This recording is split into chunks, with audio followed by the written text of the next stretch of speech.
Children, ఇవాళ మనము traffic lights గురించి చెప్పుకుందాం. మనము రోడ్లో వెళ్ళేటప్పుడు పెద్ద పెద్ద ఊళ్ళలో మధ్యలో ట్రాఫిక్ లైట్స్ ఉంటాయి కదా.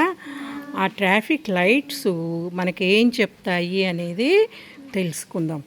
ఇవి ట్రాఫిక్ లైట్స్ అన్నమాట. 3 రంగులు ఉంటాయి: రెడ్, ఎల్లో, గ్రీన్. రెడ్ వేసినప్పుడు ఏం చేయాలంటే మనం ఆగిపోవాలి. ఎల్లో లైట్ వేసినప్పుడు గ్రీన్ లైట్ కోసం వెయిట్ చేయాలి.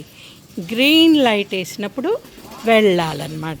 అంటే కార్లు, స్కూటర్లు అన్నీ కూడా ఈ ట్రాఫిక్ లైట్స్ని చూసి ఫాలో అవ్వాలి.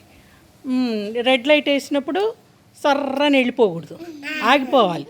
కార్ అయినా, బస్సు అయినా, లారీ అయినా, ఏదైనా సరే ఆగిపోవాలి. కాబట్టి ఇవి ట్రాఫిక్ లైట్స్ అన్నమాట. 4 రోడ్లు కలిసి ఉండే చోట కూడా ఈ ట్రాఫిక్ లైట్స్ పెడతారు. ఎందుకంటే జనాలు ఎక్కువగా అటు ఇటు తిరిగేటప్పుడు యాక్సిడెంట్లు అవ్వకుండా ఉండాలంటే ఈ ట్రాఫిక్ లైట్స్ ఉంటే వాటిని మనం ఆ రూల్స్ ఫాలో అవుతుంటే యాక్సిడెంట్లు లేకుండా చక్కగా ప్రయాణం చేస్తామన్నమాట. సరే, అయితే ఇప్పుడు మనం దీని మీద ఒక రైమ్ చెప్పుకుందాం. చెప్పండి, రైమ్ చెప్పండి.